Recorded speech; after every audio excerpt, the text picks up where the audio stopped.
Good evening. Good evening, everyone. Good evening. My name is Phil Miller, and I'm the director of the Bronfman Center for Jewish Life here at the 92nd Street Y.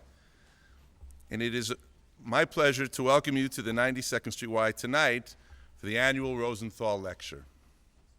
This evening, we are honored to have an incredibly thoughtful panel with us to explore the very simple topic of God.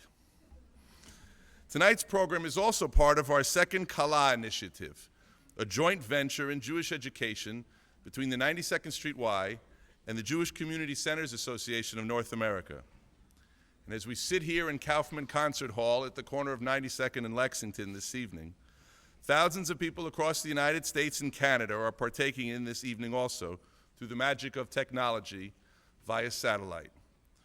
Tonight's program is being broadcast live to more than 15 Jewish community centers, and we extend a special welcome to all our continental guests this evening. A New York welcome.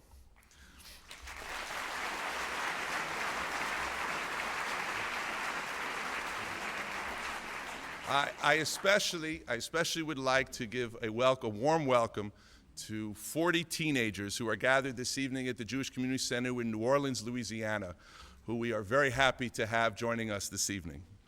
Good evening, New Orleans.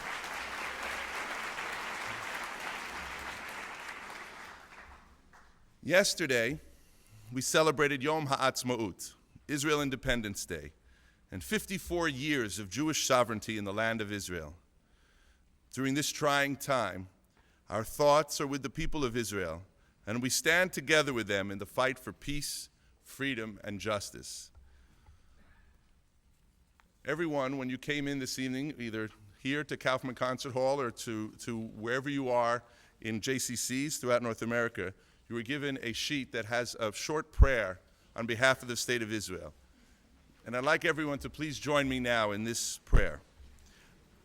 It's in both Hebrew, transliterated, and in the English, and we'll do the Hebrew together and then the English together. Avinu shebashamayim, tzur Yisrael v'go'alo, barech et medinat Yisrael, reshit tzmichat ge'ulatenu, hagen aleha be'evrat chazdecha, ufros aleha sukat shlomecha, ushlach orcha v'yamatcha l'rasheha usareha v'yoatzeha, v'taknem be'etza tova milfanecha, Chazek et yidei miginei eretz kadshenu, v'hanchilem Eloheinu Yeshua, v'ateret nitzachon teatrem, v'natata shalom ba'aretz, v'simchat olam liyoshveha, v'nomar amen. And now in English. Our Father in heaven, rock and redeemer of the people Israel, bless the state of Israel with its promise of redemption. Shield it with your love, spread over it the shelter of your peace. Guide its leaders and advisors with your light and your truth. Help them with your good counsel. Strengthen the hands of those who defend our holy land. Deliver them, crown their efforts with triumph. Bless the land with peace and its inhabitants with lasting joy. And let us say, Amen.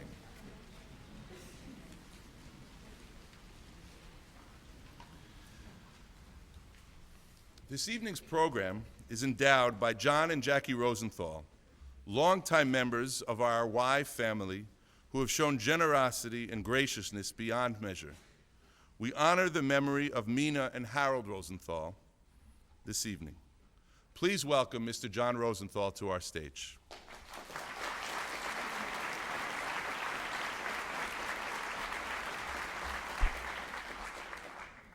Good evening. I'll be brief.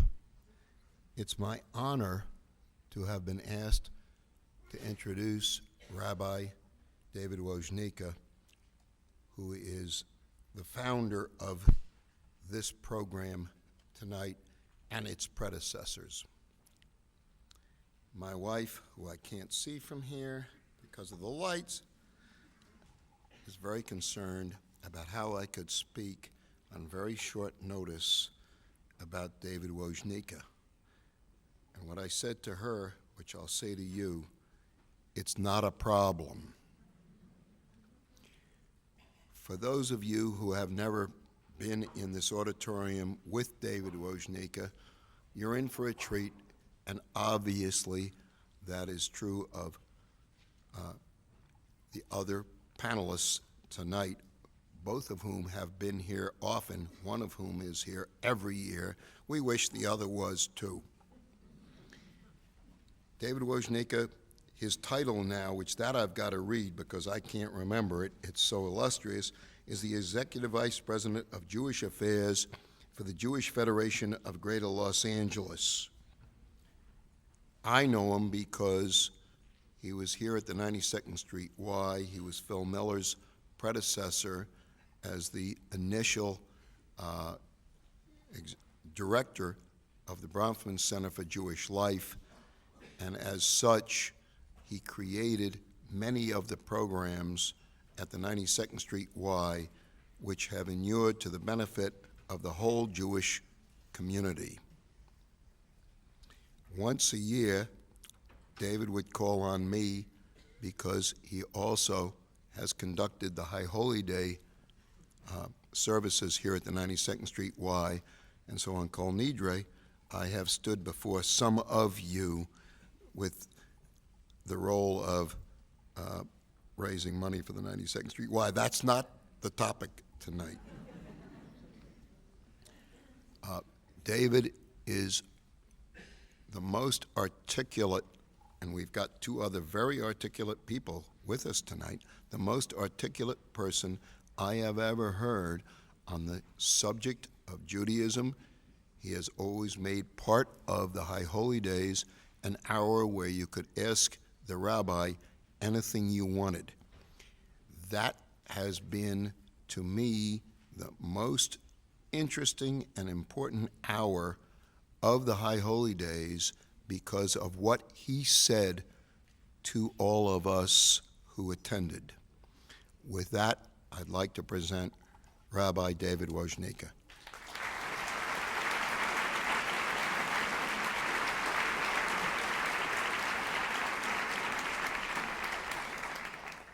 I'm not exactly sure what to say after that introduction. To John and Jackie, thank you. Thank you for those beautiful words. The Talmud teaches that words that come from the heart go into the heart, and indeed those have.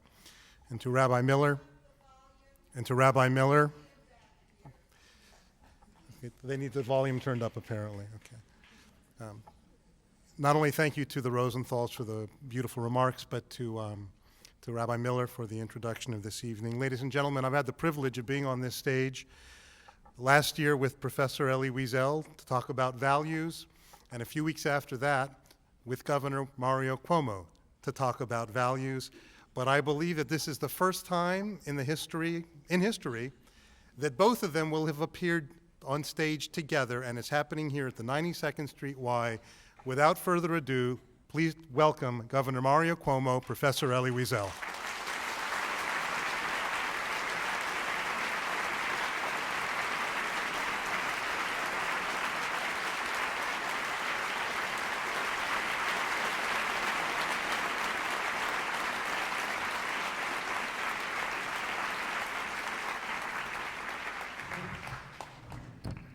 Let me introduce them formally to you. Governor Cuomo was the 52nd governor of the state of New York. He was the longest-serving Democrat in the state's modern history, serving 3 terms from 1983 to 1994. His 12 years of service were marked by socially progressive legislation and improvements, including the country's most extensive drug treatment network, the largest homeless assistance program, and a nationally recognized plan for AIDS prevention and treatment. The New York Times called his tenure one of the most celebrated governorships in history. He had been invited by President Clinton to be nominated as a Supreme Court justice, but declined. Since leaving public office, however, he has returned to the practice of law and is a partner in the international law firm of Wilkie, Farr, and Gallagher. Please welcome Governor Mario Cuomo.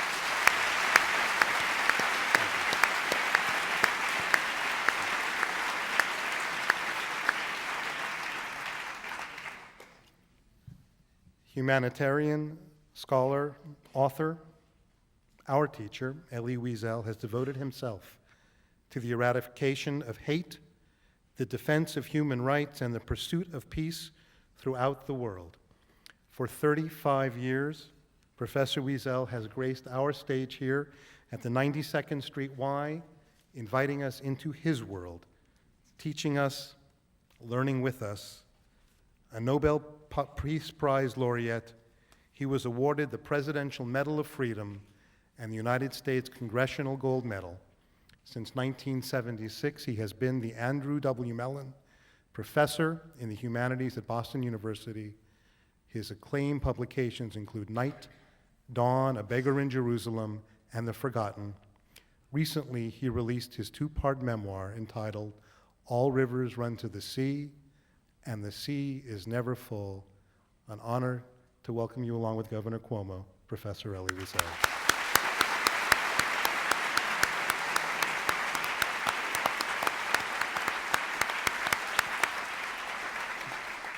My friends, the topic this evening is God, personal thoughts, and I will endeavor very hard to focus on that particular issue with a couple of perhaps diversion as time goes along. But the way I just want to begin the program is, and I think Professor Wiesel, I'll direct this question initially to you and then Governor Cuomo. Have your thoughts about God changed over the years? They may change tonight. I don't think they will. I'm looking at ourselves. Here are three human beings, and decide to sit down and talk about God. Well, it's not new. It happened actually before creation, before the world became world. We are told in the Midrash that one day God decided to sit down with his angels and discuss man. And they were discussing man. And God said, should I or shouldn't I? And one angel said, what do you need him for? Come on, he's going to lie, to cheat, to kill. Come on, you'll be better without him. And the other one said, oh no, look, he can repent, he can do good things. So God decided, all right, and here we are. You know very well that one doesn't talk about God. Here I always quote Kafka, who said, at best, we can talk to God.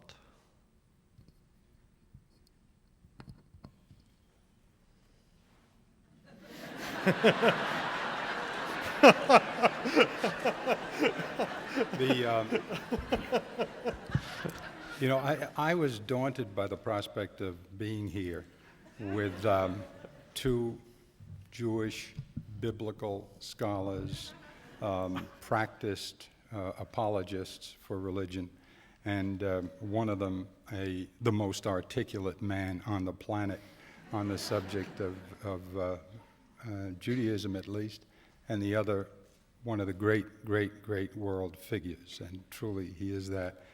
And I looked for a rationale for why I should be here, and of course I'm not Jewish, and I'm not a biblical scholar, and I'm not an exegete, and I'm not an apologist, but I am a Roman Catholic Christian, which means I have a religion that borrowed heavily from Judaism, and I'm very satisfied with what we borrowed.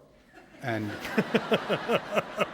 I felt that if I came and listened closely, there might be more good pickings for me.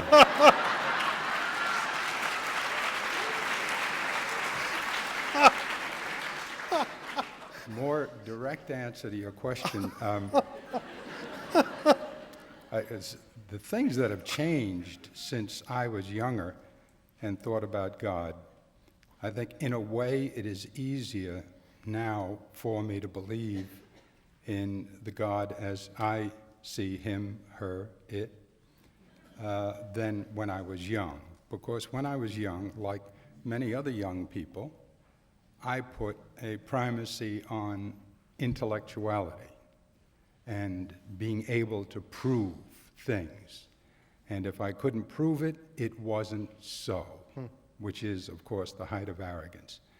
As I grew older, I began to understand how small my intellect was, how small I was in a universe billions of years older than we are, and the process reversed. And I began to believe, unless I can prove it's not so, it may very well be so. And it becomes easier for you to accept things that you cannot prove intellectually, especially if they resonate with you, if they're compatible with your impulses and your instincts, if they seem right. And so, in that way, God has become easier for me. One other thing that has dawned on me, perhaps not too late in life, but late in life, and I think I might have mentioned this to you, Rabbi. I was at St. John the Divine Cathedral on Saturday, and I was privileged to take the pulpit there to address, 2,000 Episcopalians on the installation of a new dean. On Monday, I was in Rockford, Illinois, talking to the Methodists at a substance abuse center. On the day that the president declared war, I was at a temple that night, in a Jewish temple in New Jersey. And interspersed, I have been in various Catholic audiences. And in all four of those places, I've made essentially the same coda to a speech 4 times. And it was that it seems to me our politics badly needs to learn from our major religions. And that our major religions, starting with Judaism, all share 2 predicates, without which they would not be the religions that they are, and with which they are magnificently easy religions to understand. And the 2 predicates, starting with the Hebrew, are Tzedakah and Tikkun Olam. Tzedakah, righteousness, this exquisite intertwining of giving and loving, which requires us to think of all as brothers and sisters. And Tikkun Olam, what is our mission as brothers and sisters? To lock arms and repair the universe. The Christians borrowed it absolutely whole. The whole law is summed up for us. Love one another as you love yourself for the love of me, which is right from the old book. For I am God and the truth. And the truth is that I made the world but did not complete it, and it's your job to collaborate in creation. And Islam, as I understand it, says exactly the same thing. And so the Methodists, the Episcopalians, the Jews, and the Catholics, all with these 2 principles. And it occurs to me that if we could find a way to emphasize that, because all the other great religions share those predicates pretty nearly, if we could find a way simply to say that over and over to the whole planet, it might perhaps reduce just a little bit killing in the name of religion and replace it with understanding in the name of religion. The God that you both worship, that we all worship, I realize is not definable. But are there characteristics of this God? For example, do you believe that God is all-powerful?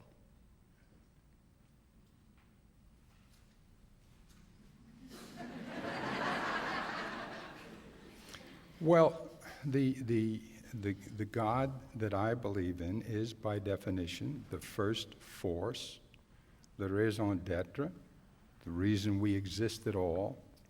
It's the purpose of life. Sure. There is no life without that God.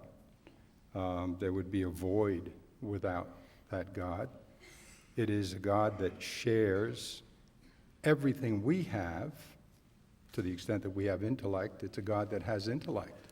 To the extent that we have emotions, it's a God that has emotion, but has it infinitely. And it is a God with a plan. And the plan is to take this world, which is imperfect as He has left it to us, and for us over the generations and the millennia to work at repairing it, improving it until it is perfect. That's the God I believe in, and that's the mission for us, to be soldiers in that army working to make a perfect planet. Well, I appreciate the existentialist perspective that, in a sense, without God, life could be meaningless, and therefore we make up a meaning. But I guess, let me ask you a little differently. Professor Wiesel, your thoughts. Is God capable of intervening in human events? And does God intervene in human events? We just celebrated Passover, the celebration of the parting of the Red Sea, of God's intervening in human life. Do you believe that occurred? And do you believe God still intervenes? Well, I love the Bible, and the Bible, of course, is God's intervention. God is, period. The moment you say that, everything else is a commentary. How God is, what he decides to do with us, with our perception of his godliness, his divinity, his action in history, is something that it takes years to explore. But God is. Now, the question, of course, is, since God is, where is he? Is he also in evil? If God is everywhere, as the Zohar says, Leita tarpa nuimine, that means there isn't a single place void of God. That is evil also a kind of vehicle in which God can take a seat in order to drive the world? And if so, what kind of God is it then? In other words, is it possible, therefore, that there can be evil in goodness, but also divinity in evil?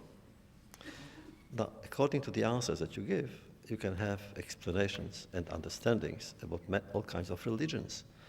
That is why religion, which is supposed to be an art, really an art of elevating the human being, elevating him.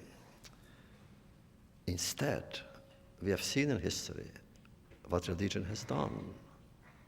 It brought the human being down to the worst sense of existence. So instead of bringing people together, as the governor said, actually it set them apart. And so, is God useful? Do we need God? Now, as to describe God, you know very well. Maimonides says we cannot. And therefore I say, Kafka is right, we cannot really. Who are we even to describe God? Who are we to speak of God? We are a speck of dust. We come from dust, we go to dust, and we want to understand God, really. Now, having said that, of course, this is the greatness of the religious answer. True, you are dust, but you are destined to greatness, because you can question God and things about God and for God. So here we are, therefore, in Jewish philosophy at its best, which is we may really do whatever we want.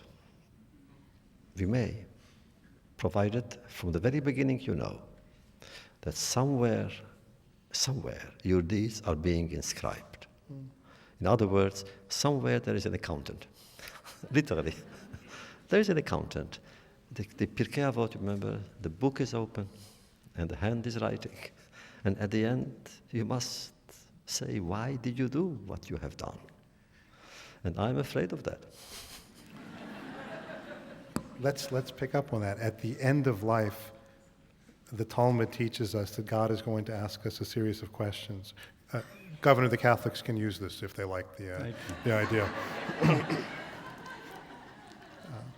There are 6 questions, I believe, that God is going to ask us. The first 4 are, were you honest in your business practice? Did you study Torah regularly? Did you attempt for a family? And did you... Were you waiting for redemption? Right, did you hope for redemption? Do you remember the last 2, Professor? Sure.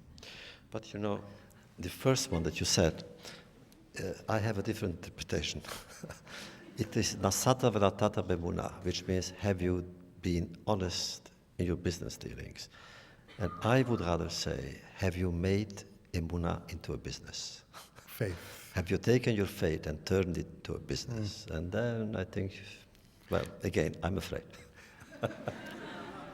So I want to flip it around, and I want to give you now the chance. If you should all live on Me'avea stream to 120. But if you have your chance to speak to God, what are the questions you would like to ask him? What questions would I like to ask God?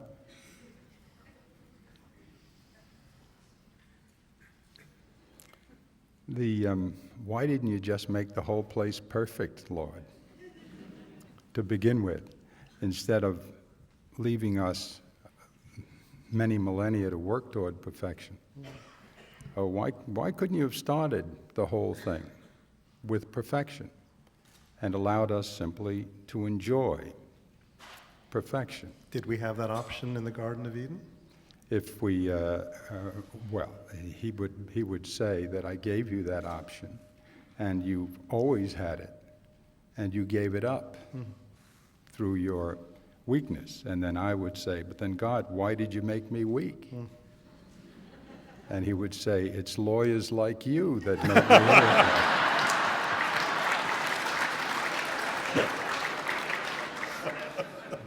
weak. I think the question, one of the questions, I'm surprised that I was looking for pieces and I thought I had one there, but you kind of complicated it with 6 questions.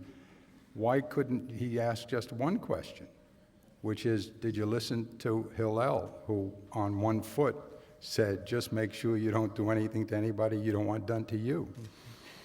And didn't he say that that was the whole law, Hillel? That's what Hillel said, but God That gets the doesn't final count, word. Well, given that, what you just said, in other words, why didn't you make it perfect? If you believe God could have made it perfect, are there times when you're angry with God for that? Or angry with God for what has happened both at the hands of human beings and suffering that seems to be natural in occurrence? For example, if somebody harms another human being, we might ask, how could God allow that? Or why did God create human beings with the capacity to do that?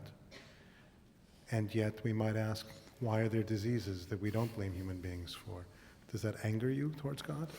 I think the most difficult truth to deal with is the inability to explain evil in the world, especially evil that is not explicable because of bad choices you've made. But even then, you'd get back to my proposition, which is, why, God, did you give me the capacity for making bad choices? And the answer really is, look, God's plan, which we can't fully understand, and we have to start there.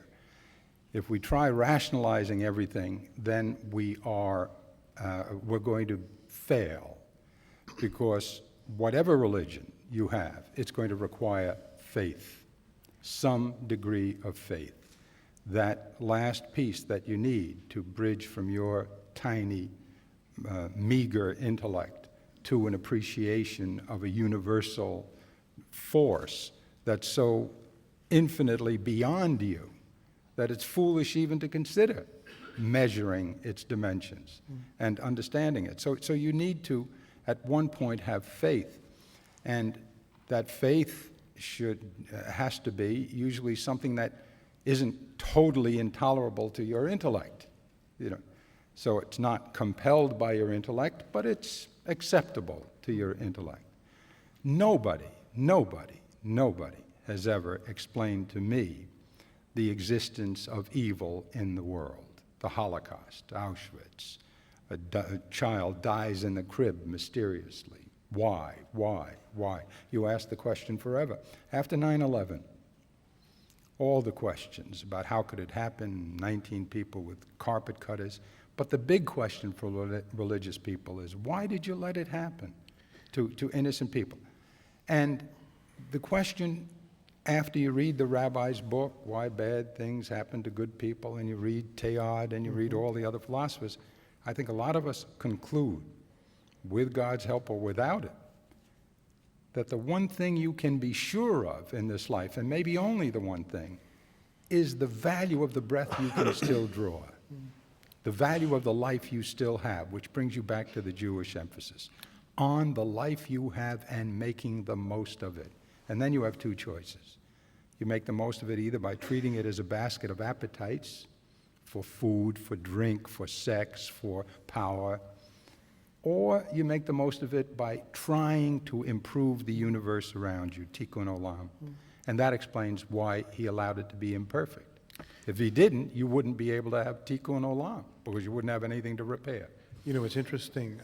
The question that you ask, theologically, could have been asked when Cain kills his brother Abel in the 4th chapter of Genesis.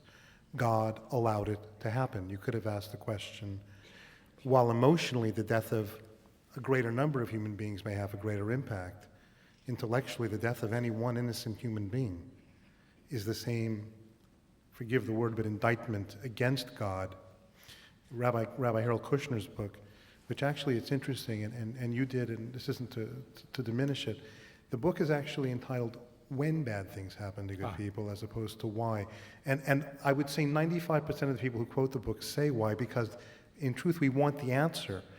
Rabbi Kushner's insight is how you should react to it. He doesn't actually, in his book, so much describe why it happens, but he's saying if you believe God could do something about it and doesn't, then how could you love that God? Therefore, he concludes, and I hope I'm speaking for him correctly, that God cannot intervene on behalf of human beings.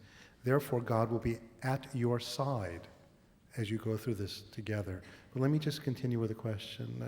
Professor Wiesel, if you had your chance to ask God a series of questions, what might they be? I would remain silent, probably. I would wait for him, but I would ask him really, did I understand you correctly? The main thing. God speaks. A text for me, a sacred text, contains God's voice. And I try, of course, to interpret it. In order to interpret it, I must understand it. And I would like to know, did I understand you? Did I hear you well? Or maybe it was all a mistake, which of course is the most anguishing of all questions. All the theories that I learned, all the responses that I received, all the avenues I opened. And what if it was a mistake? In other words, and what if I had not lived my life? If I had lived the life of another? Only God can answer me that, not me. So I would rather than ask him the philosophical questions we are all asking about evil and good and why this and why that. I would go to the core and say, look, your name is truth. Your seal is truth, says the Talmud. So I deserve the truth. And only you can tell me what life was mine. Was it mine? Now you know very well. If you go into mysticism, into Kabbalah, you can come to a different answer. Gilgul, metempsychosis, reincarnation. He would say, don't worry. Actually, you lived the life of somebody else. But it's not bad. It's good. Because since you lived another life now, you have helped that life redeem itself. And wait, there will come somebody else, and that person will lead your life. And I will be there watching down. So I would have I think, a very interesting conversation with God. Do you believe that there is a life beyond this? It depends when. When I was younger, and a Bachur Yeshiva, when I studied in the Yeshiva, I believed, of course. I believe that there is a afterlife. Not only that, in our texts we have scripts. I know exactly what is happening. I can quote you exactly what happens from the moment a person dies. What happens when the person is in his grave or in her grave. How long it takes for the first angel to come and ask the first question. By the way, the angel is knocking on the grave. He says, "What is your name?" He doesn't want to make a mistake. He too is afraid of hitting a different grave. What is your name? And then you come before the celestial tribunal. So our texts are so imaginative that they become literary creations. Well, later on, growing up, sometimes I'm less sure. I don't know. Doesn't mean I don't believe, but I don't know. But between belief and knowledge, there is an abyss. But what would the other be without one or the other? Governor, Your thoughts on the afterlife? I believe in an afterlife. I believe in a spiritual afterlife. I can't understand it fully, but I choose to believe it because it is consonant with the basic belief I have in God.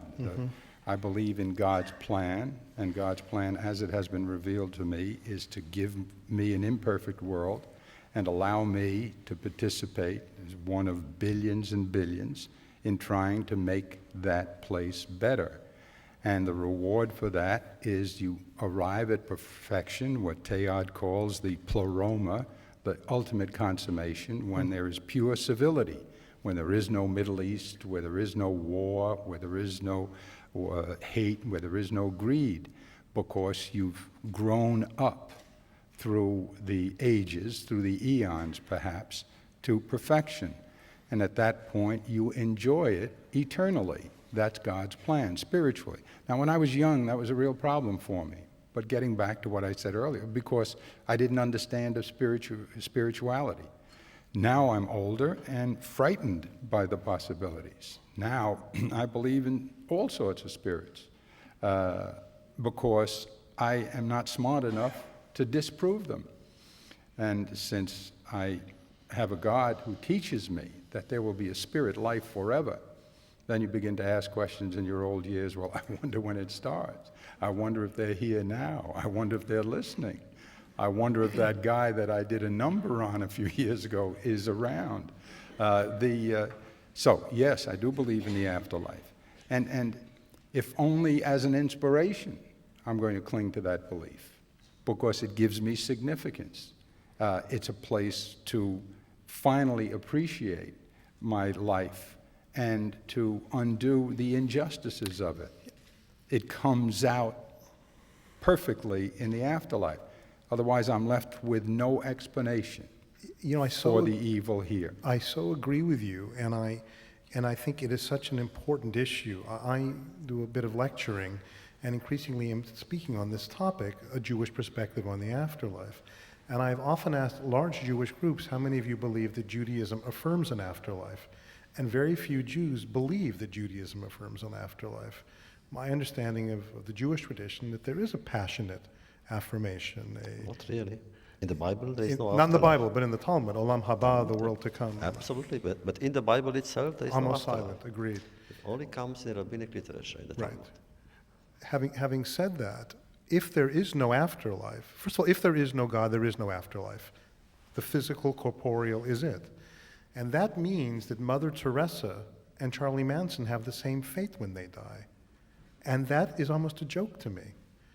I want to believe in my heart that somehow the good will be rewarded in the next world, and that the evil will be punished, while at the same time understanding Judaism's great passion for focusing on this world. There's a sweet text that I read that suggested that if you want to have a taste of the afterlife while living in this world today, there are three things that give you a taste of the afterlife.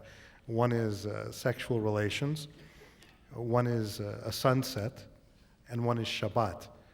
And when I mentioned this to a friend, he said, that doesn't mean you should go on a Friday night and have sex on the beach. It's,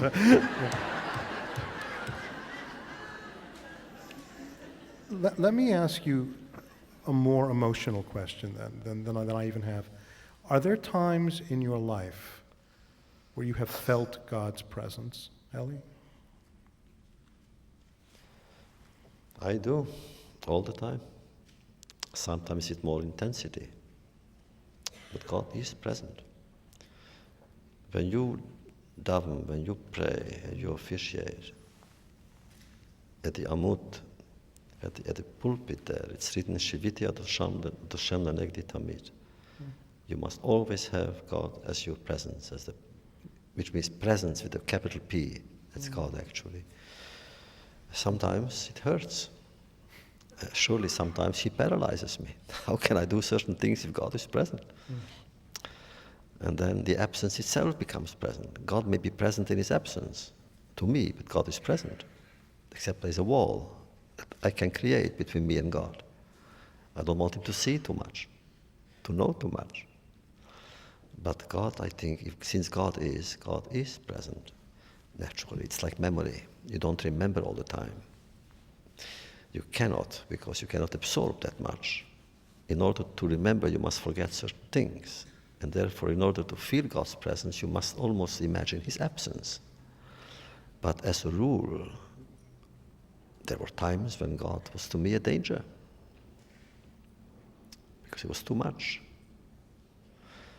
But usually, as a person, as a husband, as a father, as a friend, I feel God much more because God is there. It's almost visible. I can see God in their face. And although God should never be seen, but you can see God's countenance in somebody else's face. And therefore the face plays such an important role in Jewish religion. Mm-hmm. And the face is in plural all the time. Panim. Panim means faces.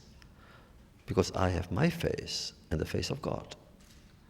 And therefore, it's so sacred. A human being is sacred because there is God in that human being. If I kill God.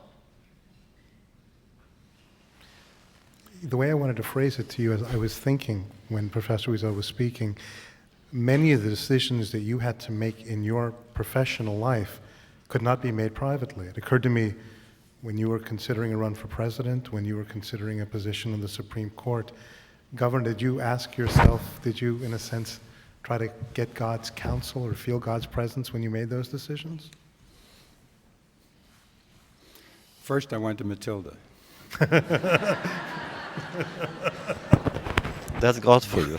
Because no matter what God said, unless he shouted it at her,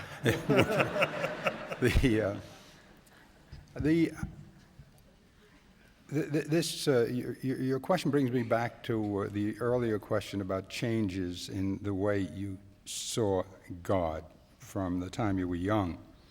I am a pre-Vatican Council II Catholic. Now, there's one out there, I can tell. Pre-Vatican Council II Catholics were essentially Catholics who were taught that if you enjoyed it, it's a sin. And if you enjoyed it a lot, it's a mortal sin. And the world is a series of moral obstacles designed by God as a kind of test to see if we deserve heaven. And in order to pass this test, you have to put down all desires, except the desire to give and be good. And so the desire called ambition, the desire for wealth, the desire for sexual satisfaction, all these things were regarded as sinful. It was a kind of Calvinist approach. And it truly was. In this country, that's the way things were interpreted. Teilhard de Chardin, the great Jesuit who I've mentioned a few times, made an immense contribution and carried us back toward Judaism by writing a book called The Divine Milieu, which started with the proposition, a quote from Genesis, God so loved the world that he made man. And his proposition was to despise the things of the world the way you do, to treat them as negatives, as a test, is to insult God. God made the world as a thing of beauty for you to share in, participate, every part of it. And in a way, this is not pantheism, in a way, this ontologist, this person who concentrated on being, Teilhard, was saying, you have to love everything you do. You have to love everything he has done and participate in it as fully as you possibly can. The perspiration, the joy, the fear, all of it. Understand that he created it for your good. And it reminds me a little bit of the poem Ithaca, which I think probably is an atheist poem, the one that Maurice Templeton recited at Jackie's funeral, about the trip being all, the journey being all, the way to Ithaca being all. Don't worry about what happens when you get to Ithaca. Take the journey, live the journey, enjoy the life. And so this makes it a lot easier to live for a person like me, Teilhard. Love life, get to be part of it. take the blows, get up, keep going, take the tragedies. Let me add one very personal story. I lost my brother 4 weeks ago. Frankie had been in the service twice. He wasn't terribly religious. He was super bright and a very good man who wasn't able to go to college because he had to stay and work, and I was the lucky one in the family. I got all the breaks, and he got none of them. He was married to a beautiful woman, had a child 5 years old, and found the child frozen to death in the backyard. A child had stepped on the ice, fallen through the ice, and froze to death. The doctor said he died from the shock. He was found holding a rope that was on the bulkhead in Cope. And at the funeral, I saw priests crying at the funeral. I never saw that before. And Frankie and I were both smokers in those days, and he was older than I. And at one point, he said, "Let's go outside." His wife was sedated, I think, Joan, but she had to be. And we went for a walk. And I said, "Frankie, how do you handle this? What do you say?" Now, I was going to church. I was an altar boy, and I did all that, and I read, and I went to Vincentian school, et cetera, et cetera. Frankie didn't do any of that. He was in the service. Tough guy, worked hard. Very bright. He said, "Look, either there's nothing, in which case I have to jump off the bridge. What the heck is the point? If nothing makes any sense. Or it makes sense in a way I don't understand. Now I'm going to choose to believe that because I have Joan, I have other children, I have obligations to them, and I have to live my life. So I'm going to choose to believe that because what is the alternative but despair?"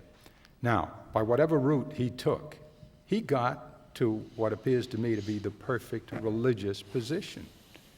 I believe I will suspend my dubious approach because I know I'm not smart enough to figure it out. And I will choose to believe that there is a sense here, that there is a sense that will someday be revealed to me. But whether it is or it isn't, I'm going to take this journey and I'm going to do it right. And he won from me an immense dedication, devotion, and admiration that I never lost, because all through my life, he's made me feel less than he was as a religious thinker, and he did it so simply.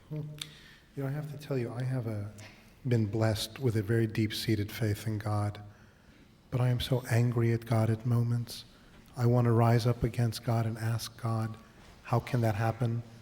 When I walk out of a room, a hospital ward, and see children with leukemia, I so admire his faith. It sounds like his faith at that moment wasn't shaken but reinforced. Mine would be shaken to the core. As a matter of fact, mine is shaken to the core by his son's death. It doesn't have to happen to me. I think one of the things, let me ask it to both of you.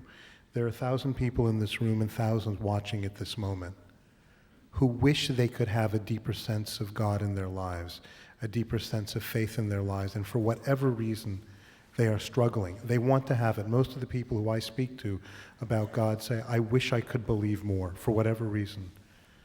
Help them. What would you say to them to give them a deeper sense, that they could somehow have a deeper sense of faith that they crave? David, you spoke of anger. Is that a response, or is it a question? It's a question. It's a sadness. I love God.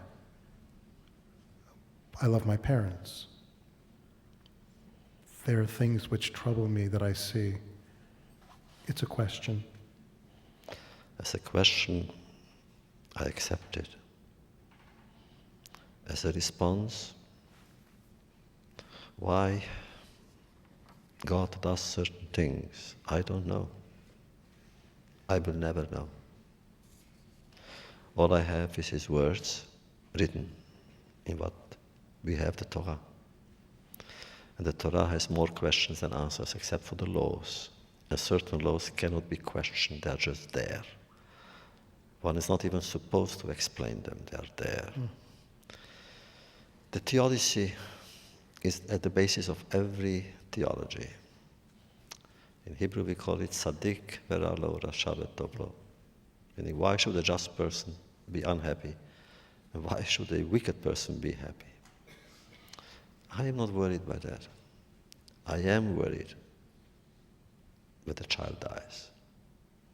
An innocent person, innocent child, which means the child takes my future, not only his own. That is why the death of a child can provoke such pain, so many doubts, so many questions. Dostoevsky says somewhere that the death of one child recalls God's existence into question. What about 1 million children? The sum of those futures is baffling. We are deprived of their futures. I'm not even speaking of their suffering, which is already beyond imagination and beyond comprehension. But what about the fact that they left without leaving a trace, except our own suffering, which is their trace? How can you therefore speak of God to people who suffer so much? If I would be there, I would come close to that person and not speak. I would take his hand or her hand, and in silence I would just stay with that person, because words would only diminish the possibility of being together. And for the parents who are here who want very much to instill a sense of God in their children, are there things that you believe that they might do? Let me ask it to you more personally. Was it important to you that your children had a sense of belief in God? And if so, how did you go about trying to instill that? Well, I think it is important that that my children, that everybody have a sense of God. It's hard for me to imagine where it leaves you if you don't.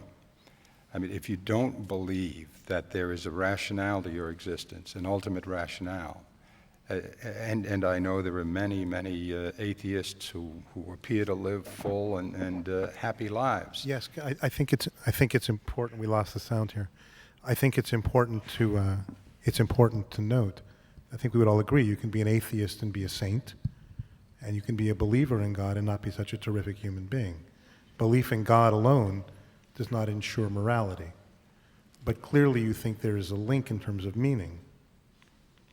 What did you tell your children? What did you do to them or teach them to have that sense that was so important to you?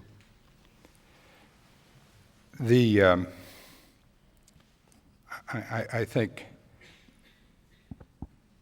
there's no magic to how to teach it. Catholicism particularly is easy to learn.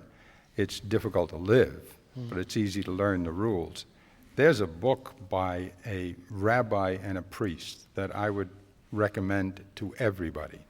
Rabbi, I think it's Mark Gelman. Oh, yes. And Monsignor Thomas Hartman. And I think they wrote the book particularly for Jewish and Christian children in one household, perhaps.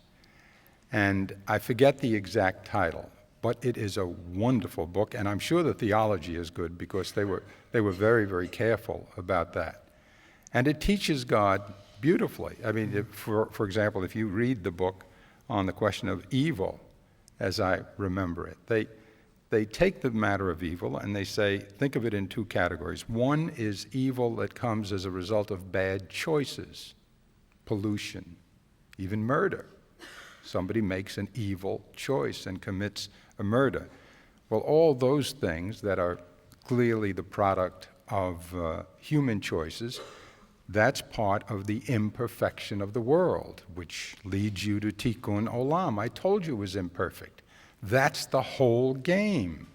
I left you a world and gave you a part of it, And don't be impatient with me, because in the long run, if you do your very best, and your very best can be very, very little, because you're nothing, you're a little pisher. And this is a huge universe. And in this world, I don't expect to do big things, because it's such a huge problem. But do what you can.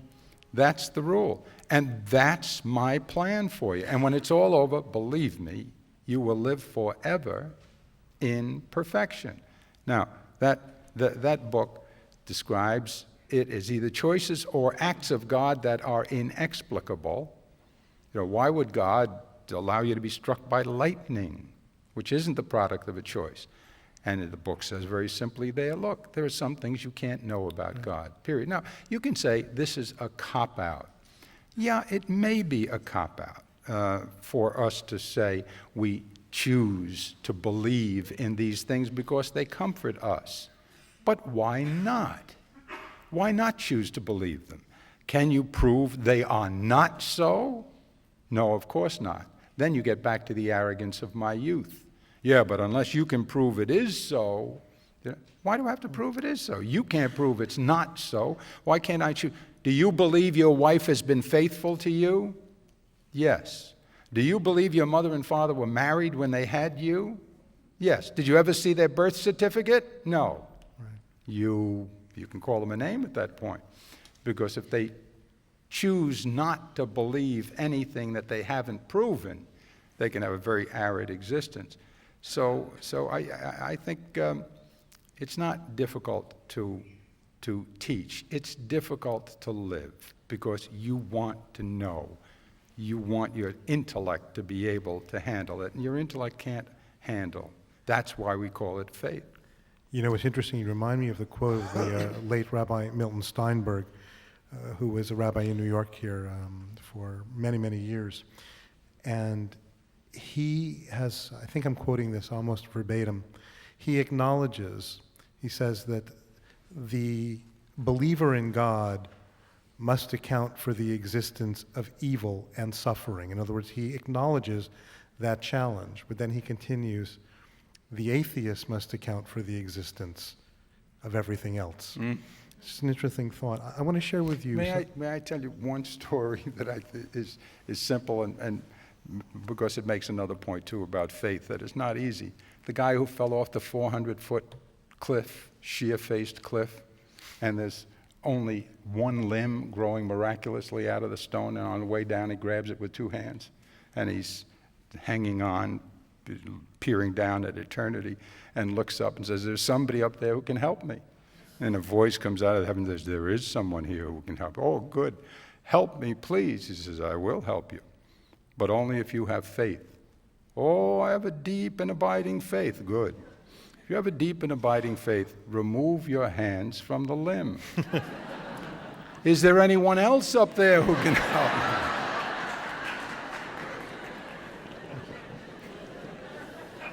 me? Something that was very, that I learned from somebody else, which I wanted to share, about faith in children. I have two little boys, and it's very important to me that they feel a sense of God in their lives, and they're young, 7 and 4. And at night, when they go to sleep, and we say the Shema, the Jewish prayer of faith, the first thing I say to them at the end is, Joshua, Daniel, God loves you. And mommy loves you, and daddy loves you, and I go through all the family and friends and everything. Because I want them to know that there is, or feel that there is a God, emotionally, that daddy believes. It's interesting that when he was 5, Joshua turned to me and he said, Dad, who is God? And I said, first I said to him, actually, Josh, in my line of work, I should be able to give you a thoughtful response. But I'm going to give you the one that most people would give you. Speak to your mother.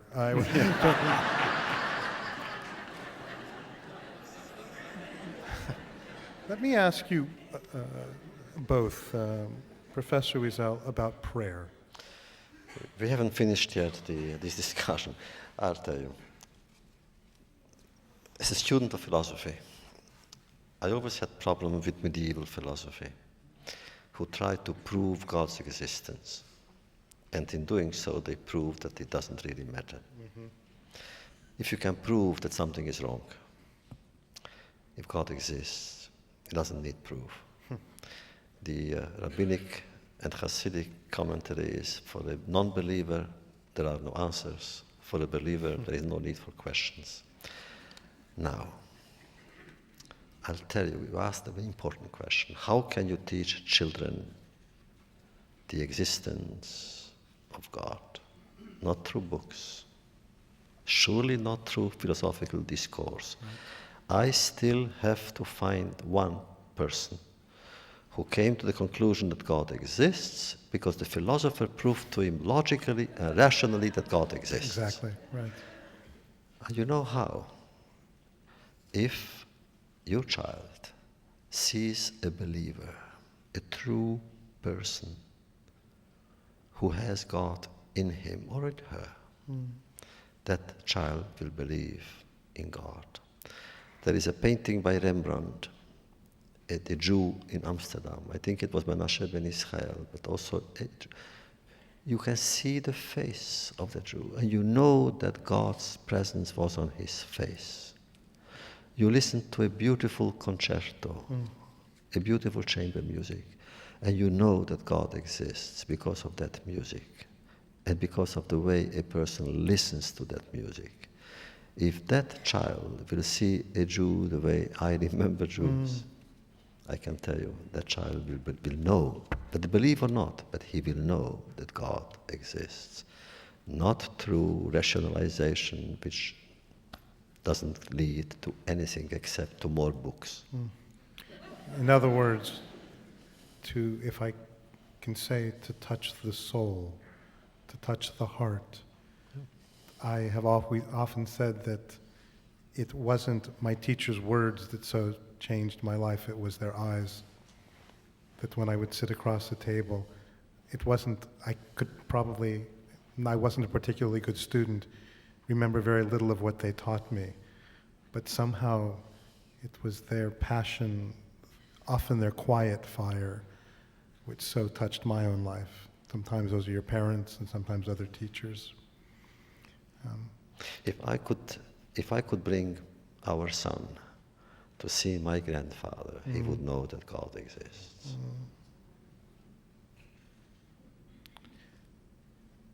Is prayer for either of you an important part of your life? And if you pray, why do you pray? Oh, to me it is important. I love prayer. I would like to turn all my books into prayers.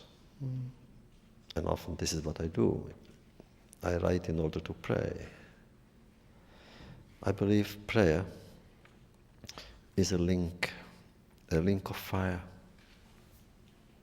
And that fire brings you back to the authors of the prayer and to him to whom the prayer is addressed. The prayer is like an offering. And your entire being becomes an offering. That is, true prayer. But that prayer is not necessarily the prayer you find in the Siddur or in the prayer book. You can compose it yourself. It can be a silent prayer. It can be a musical prayer. It can be an act of charity.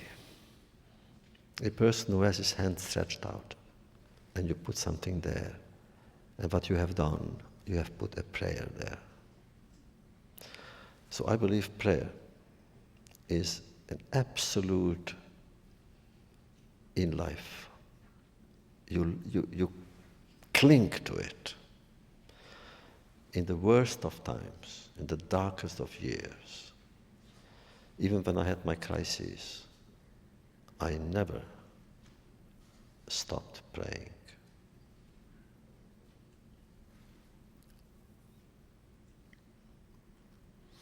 I stopped praying for the Yankees to win. When I figured out that there were other guys praying for the Dodgers, and No, that's a profound statement, by the way. No, I'm serious. yeah, no, thank you, Rabbi. You are not serious, David. Come out here. No, really, when you're young, you pray for Yes. things. You pray for results. Let me pass this exam, oh Lord. Let the other guy fail. And after a while, you conclude that that's not an appropriate thing to do. I think prayer, to me, is reflecting on your religion, on God, and talking to God and talking about God. And some of the prayers are pragmatically extremely useful as reviews of your religion. We have, for example, creeds, little credos, and it's very convenient to be able to lift out of your pocket a prayer that essentially reminds you of all the basic truths as you perceive them. The Apostles' Creed, I believe in God the Father Almighty, creator of heaven and earth. Okay, big idea. And in Jesus Christ, his only Son, our Lord. His only Son, our Lord. We believe that.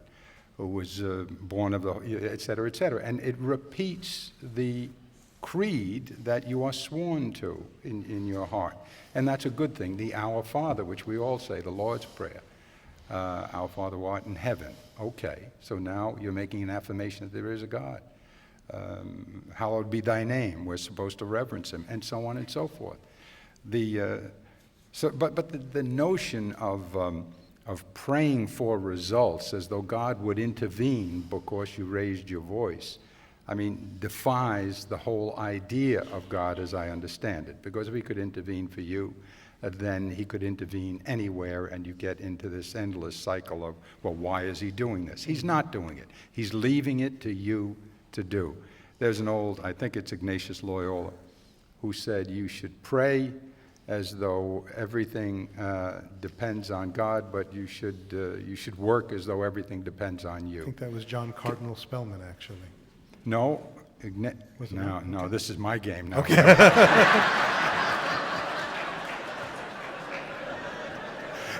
It was Spellman reading Ignatius Loyola. Okay. Believe me. Can I read you? Thank you, sir. Rabbi, can I read you very swiftly one of my favorite prayers next to the ones we're familiar with? We ask for strength that we might achieve. God made us weak that we might obey. We ask for health that we might do great things. He gave us infirmity that we might do better things. We ask for riches that we might be happy. We were given poverty that we might be wise. We ask for power that we might have the praise of men. We were given weakness that we might feel the need of God. We ask for all the things that we might enjoy life. We were given life that we might enjoy all things. We received nothing that we asked for and all that we hoped for. And our prayers were answered. We were most blessed. And that to me is the best prayer I have ever been able to utter, because it reminds us that you don't get precisely what you ask for, but you get when you ask. Governor, this is not prayer. Pardon me? In our tradition, we don't ask for things. Prayer is not asking for things. It means to recognize things as they are. We say to God, when we pray every day, it takes us a half hour until we ask. We start saying, God, who you are, the greatness of God, the wisdom of God, the goodness of God. And we went on and on, the creator of the world, which means with words you join the mystery of creation.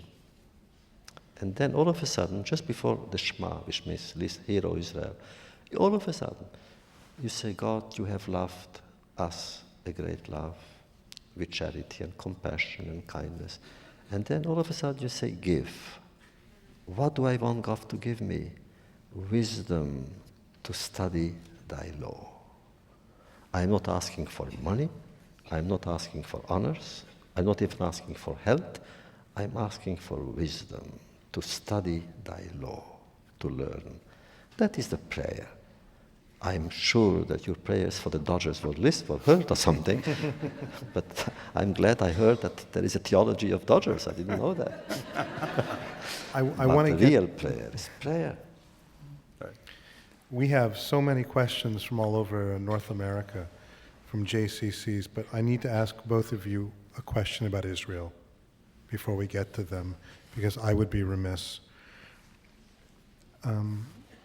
Professor Wiesel, I was going to say if you had the ear of Prime Minister Sharon, indeed, you may have had the ear of Prime Minister Sharon. What would you like to say to him?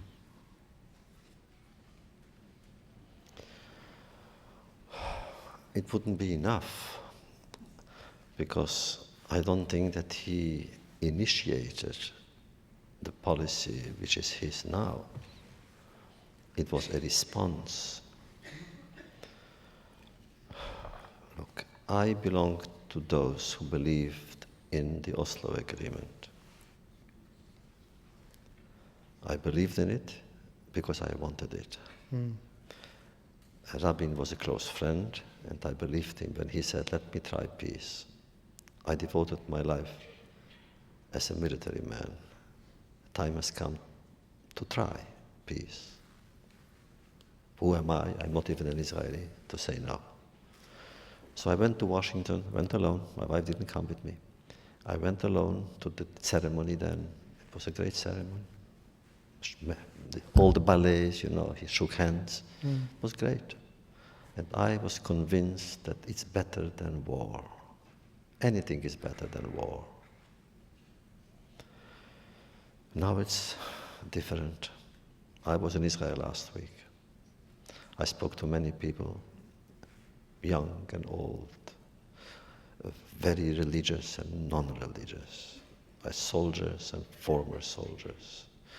I spoke to many people who are in the peace camp, and they all, Shimon Peres, Ezer Weizmann, who was the dove of all doves, they all approve of Sharon's policy. Why? Because he didn't want it. It is the killers who want it. To me, the choice, the moment when these suicide killers began murdering people, innocent people, blindly, just because they were there in a restaurant on Passover, on Pesach at the Seder, or at the Bat Mitzvah ceremony in Jerusalem, or in a bus, doing that to whole people, that people are afraid to go into the street. They're afraid to go to a restaurant. They're afraid. How can one live like that? And therefore, it became clear to me that scourge must be eliminated. There are limits even in war. That's why we have the Geneva Convention. There are certain things you don't do, even in war. Terror is one of those things that should not be used, but even in terror there are limits. Suicide killings is that limit. So therefore, Sharon is doing that. I can tell you, I have seen the Israelis. They don't like what they are doing. Nobody likes it. Usually you see soldiers, especially if they're going tanks, they laugh or they jubilate. There is no laughter, there is no jubilation, there is sadness and resolve, because it's their lives that they are defending. So if I had Sharon's, I would say, come on, I wish it could end, so we could go back to normal life and go back to books and send back the children to school and send back the soldiers to their families. I wish that's what I would say to him. But that means that the other side would hear, that Arafat would hear me saying, stop it. You can, stop it. And I would appeal to all the Muslim preachers, all the spiritual leaders of Islam, that together they must come out with a statement, not half-hearted. It must be a real statement saying, stop the suicide killing. Whatever you do.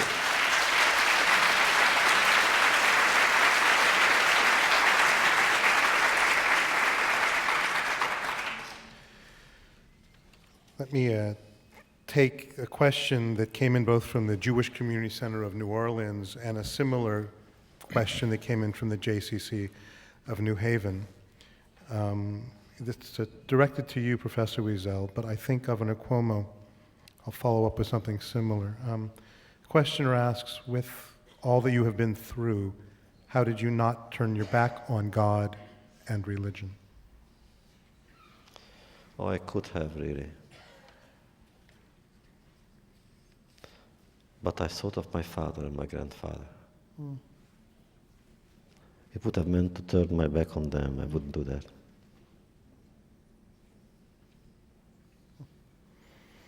But that means it goes very far. Whatever I do, I commit them. Whatever I do, I commit them, and I commit those who came before them. I think that is the moral conflict that exists, but is solved. If I do something wrong, I bring shame to Abraham and Isaac and Jacob. And therefore I better not do anything that could bring shame to Abraham and Isaac and Jacob. Governor, this comes from our friends in Vancouver, in Canada, at the Jewish Community Center. We get these via email as the evening is worn on. The questioner asks, religion is the cause of so much hatred between different peoples. Would we be better off without it? No, I think not. If the question you asked Professor Wiesel, or that was asked of Professor Wiesel, about, after all you've been through, how can you still accept the existence of God? Of course, there has been so much terrible killing and so much imperfection, so much evil in this world from the very beginning of time, that if you were to assume that the existence of innocent evil would disabuse you of any God notion, then we'd all be atheists, there would be no God. And where would that leave you? Now, to me personally, and it's a very personal thing, I wouldn't be able to survive in a life where there was no eternal explanation. I just couldn't handle that because this place isn't lovely enough to keep me involved. If you say that there is no answer to the Holocaust, that that's just the way it is, I have to believe that it all works out in the consummation. That would be my answer to that. Now you asked me something else, and I think I've lost it. Right, the Vancouver Jewish Community Center asking the question of recognizing the conflicts that religion has created in the world. Would the world be better off without it? And I think the answer is no. And that gets me back to the point I made before. Whether you're talking about, now it's Muslim, now it's Islam and terrorism, et cetera, the question comes up. In the least glorious part of the Christian tradition, it was the Crusades and the Inquisitions, which in the name of religion, had us killing Jews and Muslims, had Christians killing Jews and Muslims. That's why, and this may sound simplistic, but those two predicates, Tikkun Olam and Tzedakah, why we can't work something out to get leaders of all the religions together and agree that, look, these two principles we honor, all of us, where there are differences in our religions, very serious differences, but there is this immense ground on which we can stand as religious leaders. And all those religions, to the best of my would condemn terrorism. Incidentally, I would say to Sharon, if I had the chance, I think you had no choice but to do what you did. And politically, I think, frankly, tactically, you were in a position where you had no leverage at all until you started moving on those terrorists. Arafat either has no control over them, or he has control over them, which he does not use. If that's the case, he's complicit and he's as guilty as they are by President Bush's standard. If he has no control over them, then you ought to get rid of him. So what Sharon has done is given Israel some leverage in doing that. But what I would whisper in his ear is, please, Mr. President, make sure that whatever you do, it is pointed eventually toward peace, and that you are persuaded that you are moving in that direction. The Jewish Community Center of Delaware, I'm sorry.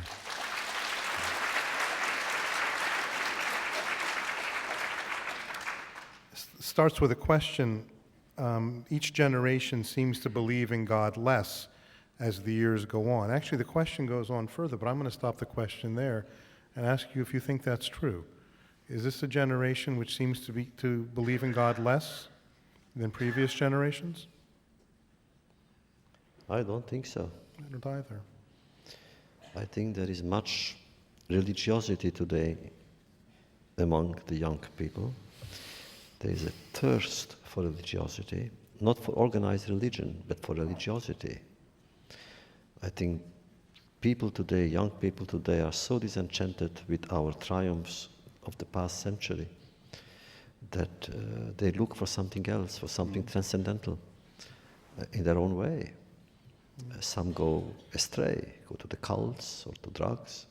But even there, you find something which goes beyond the drugs and beyond the cults. They want something which is not tangible. So I think today, if you know how to speak to young people and what to do with them and for them, I think they would listen. They are ready to listen.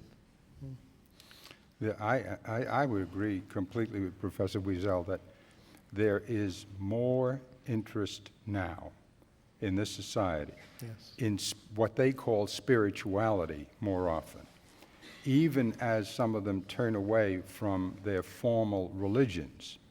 They get deeper into spirituality, which is to say that once you're past the fight for survival in life, I mean, a lot of us have gone through the fight for survival. You know, Matilda and I married in college, no money, you have 5 kids, and all you can think about is, how do I earn money? How do I pay for the kids? How do I do this? You don't worry a lot about philosophy. But when you reach a certain level of options, and that more and more people reach that level now because of education and advance, then you start thinking about philosophy.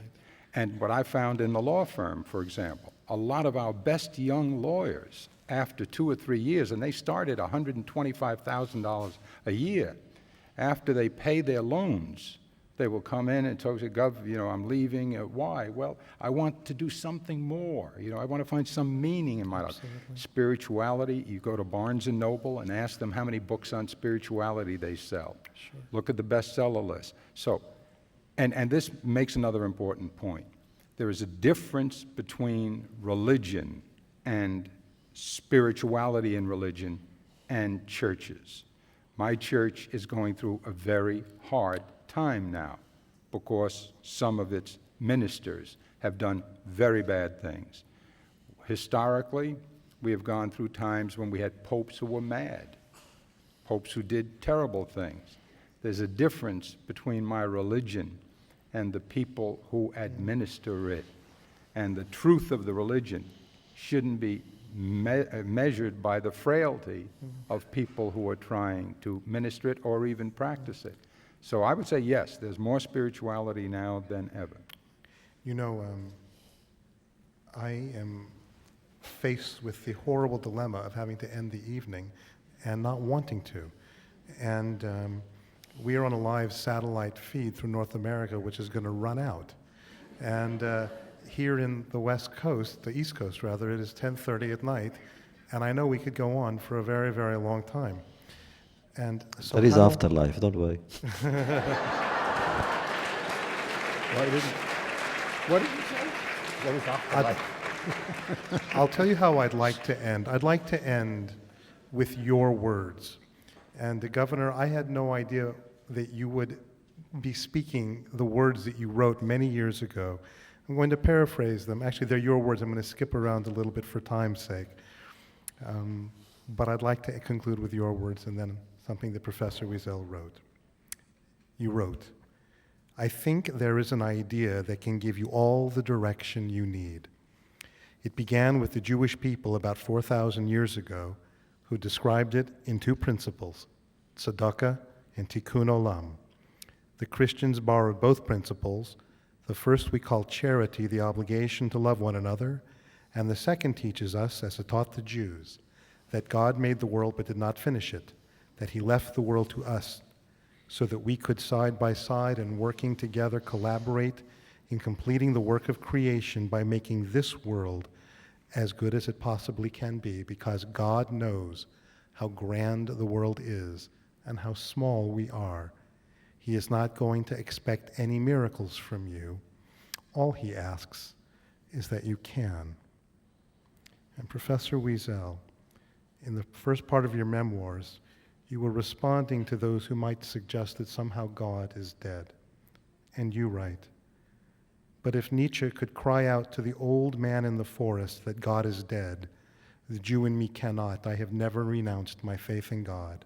I have risen against his justice, protested his silence, and sometimes his absence, but my anger rises up within faith and not outside of it."